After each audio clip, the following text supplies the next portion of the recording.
আমি রাজ, আপনারা দেখছেন খবর 24। সরকার পশ্চিমবঙ্গ সরকারকে সেন্সাসের কাজ শুরু করতে বলেছিল,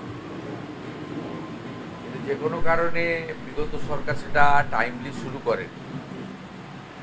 আমরা আসার পরে, দায়িত্ব নেওয়ার পরে প্রথম যে কটা গুরুত্বপূর্ণ সিদ্ধান্ত নিয়েছি তার মধ্যে এই জনগণনার কাজটাকে অগ্রাধিকার দিয়েছি এবং ভারত সরকারের সেন্সাস অথরিটির রিপ্রেজেন্টেটিভ ওখানে আছেন। ওনাদের সেন্সাস কমিশনার, সেন্সাস ডাইরেক্টর এসেছেন, ট্রেনিং হয়েছে, ডিস্ট্রিক্ট ম্যাজিস্ট্রেটদের সঙ্গেও আমাদের হয়েছে। হওয়ার পরে আমরা ওই দিনই আপনাদের মিডিয়া ইভেন্টে আমরা দুটো প্রোগ্রাম থ্রো করেছিলাম।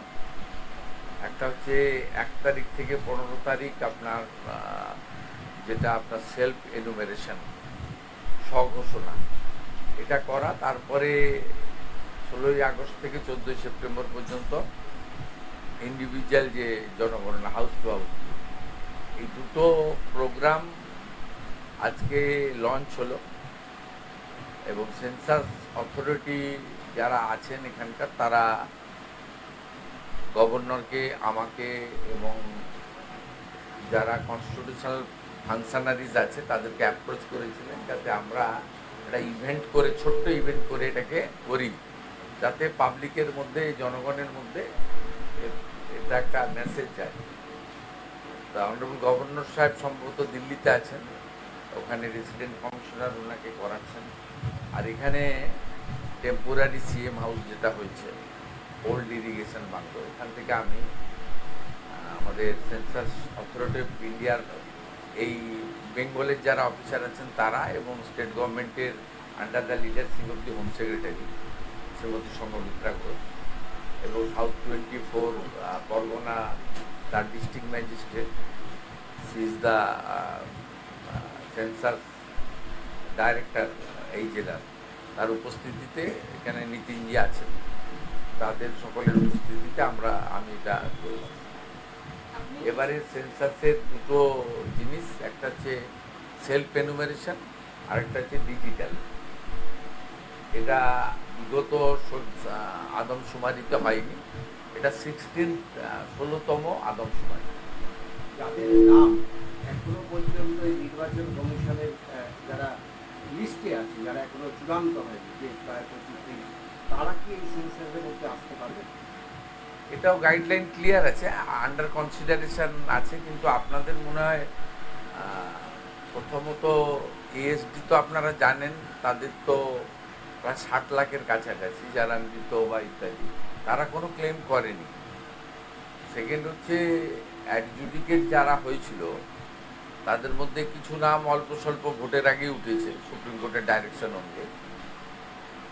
ফাইনালি যে 27 লক্ষ অ্যাডজুডিকেট ছিল তাদেরকে ট্রাইব্যুনাল করে দিয়েছিল সুপ্রিম কোর্টের নির্দেশে হাইকোর্ট থেকে।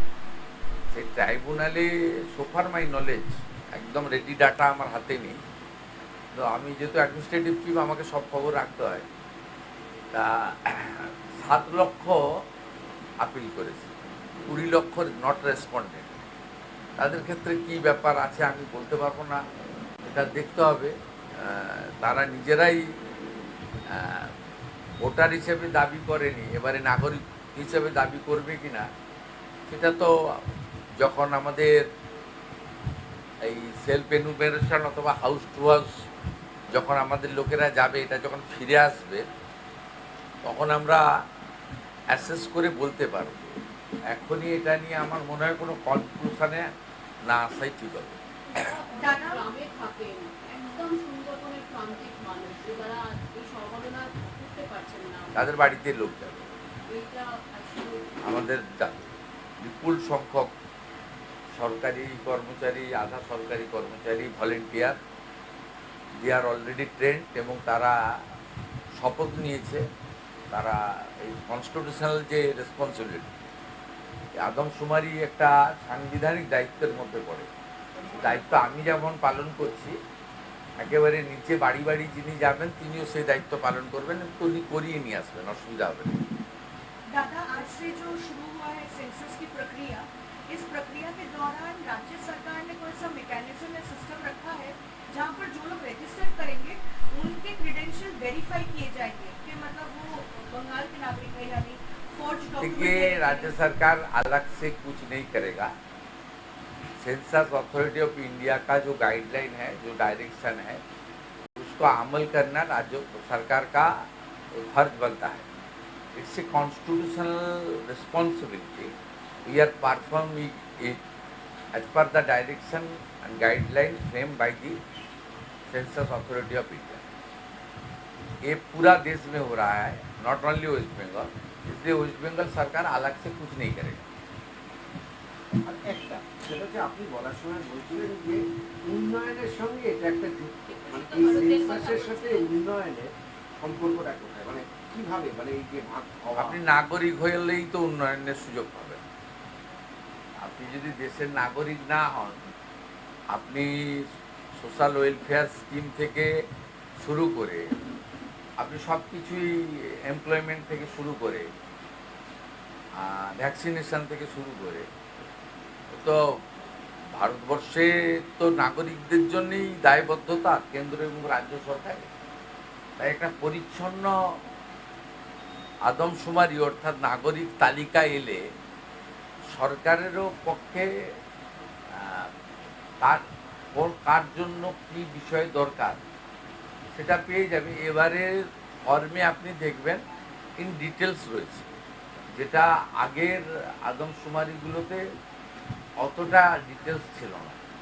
এবং ফেব্রুয়ারি মাসে ফাইনালি এই ডাটাটা এসে গেলে আমাদের এই বিভিন্ন স্কিমে যে ফর্ম ফিল আপ করাতে হচ্ছে, বা বিভিন্ন জাতিগত শংসাপত্র দেওয়া, বা বিভিন্ন জাতিগত যে সমস্ত বেনিফিটগুলো ভারত সরকার বা রাজ্য সরকারের আছে, সেগুলোর জন্য আলাদা করে লোককে আর লাইনে দাঁড়াতে হবে না। এটা একটা অত্যন্ত পার্মানেন্ট একটা রেকর্ড আমাদের তৈরি হয়ে যাবে, যেটা দিয়ে আমরা আগামী দিনে আমাদের দেশ এবং প্রদেশকে এগিয়ে নিয়ে যেতে পারব। পশ্চিমবঙ্গ তো অনেকগুলো দেশেরও সীমান্ত এলাকা, এবং মালদা মুর্শিদাবাদ একাধিক জায়গায় দেখা গিয়েছে যে ম্যাপ, সেখানকার ম্যাপ পরিবর্তন হয়ে গেছে। আপনি বলছিলেন যে প্রথম সরকার ঠিক সময় মতো শুরু করেনি, এটা কত করে? না, এর সঙ্গে ডেমোগ্রাফি চেঞ্জের কোনো সম্পর্ক নেই, ভারতীয় অভারতীয় সম্পর্ক রয়েছে। আপনি যেটা ইঙ্গিত করছেন অনুপ্রবেশকারীদের নিয়ে, এক্ষেত্রে ভারত সরকারের স্ট্যান্ড খুব ক্লিয়ার, এবং যেটা মুখ্যমন্ত্রীরও স্ট্যান্ড খুব ক্লিয়ার। সেটা হচ্ছে দু ধরনের লোক পার্শ্ববর্তী দেশ অর্থাৎ বাংলাদেশ থেকে এখানে এসেছে। একটা অবৈধ অনুপ্রবেশকারী, তারা এই দেশে বা এই রাজ্যে থাকবেন না, প্রক্রিয়ার মধ্য দিয়ে ফেরানো হচ্ছে, সংখ্যাটা কম। আগামী দিনে চিহ্নিত করে তাদেরকে ফেরত পাঠানো হবে সতর্কতার সঙ্গে এবং যাচাই বাছাই করে, যাতে বীরভূমে যে একটি ত্রুটি ঘটেছিল আগের সরকারের সময়ে, পরে দেখবেন ভারতীয় তাকে পাঠিয়ে দেওয়া হয়েছিল বাংলাদেশ। আমাদেরও লক্ষ্য রাখতে হবে যাতে একজনও ভারতীয় যাতে এটার অসুবিধায় না পড়ে। আবার যারা অনুপ্রবেশকারী তাদেরকে যেতে হবে, তারা এখানে থাকবে না, তাদেরকে আমরা খাওয়াতে পারবো না, তাদের রাখতে পারবো না, পরিষ্কার কথা। কিন্তু এখানে দু রকমের বিষয় রয়েছে, এক দল হচ্ছে অনুপ্রবেশকারী, আরেক দল হচ্ছে শরণার্থী। এবং সিটিজেনশিপ অ্যামেন্ডমেন্ট অ্যাক্টের আওতায় যে সমস্ত আমাদের কমিউনিটিগুলোর কথা বলা আছে, হিন্দু, শিখ, খ্রিস্টান, জৈন, পার্সি, বুদ্ধিস্ট, তারা কিন্তু অবৈধ অনুপ্রবেশকারীর পর্যায়ে পড়ে না, তারা শরণার্থীর পর্যায়ে পড়ে। এক্ষেত্রে ভারত সরকারের 2019-এর যে আইন, 2024-এর যে রুল, তাতে খুব পরিষ্কার বলা আছে যে সিটিজেনশিপ অ্যামেন্ডমেন্টের আওতায় এরা শরণার্থী। 1 সেপ্টেম্বর 2025 ভারত সরকার আরেকটি নোটিফিকেশান বের করে, যাতে বলেছে 31/12/2024-এর মধ্যে যারা প্রাণের জন্য বা ধর্ম বাঁচানোর জন্য বাংলাদেশ থেকে এই দেশে এসেছে বা এই রাজ্যে এসেছে, তাদের বিরুদ্ধে কোনো মামলা হবে না, তাদেরকে পুলিশ হয়রানি করতে পারবে না। এই সংক্রান্ত আরেকটি গুরুত্বপূর্ণ উদ্যোগ বিকেল 3:30টায় কনভেনশন সেন্টারে সিএ সার্টিফিকেট প্রদান অনুষ্ঠানে আপনারা দেখতে পাবেন। Thank you. Thank you.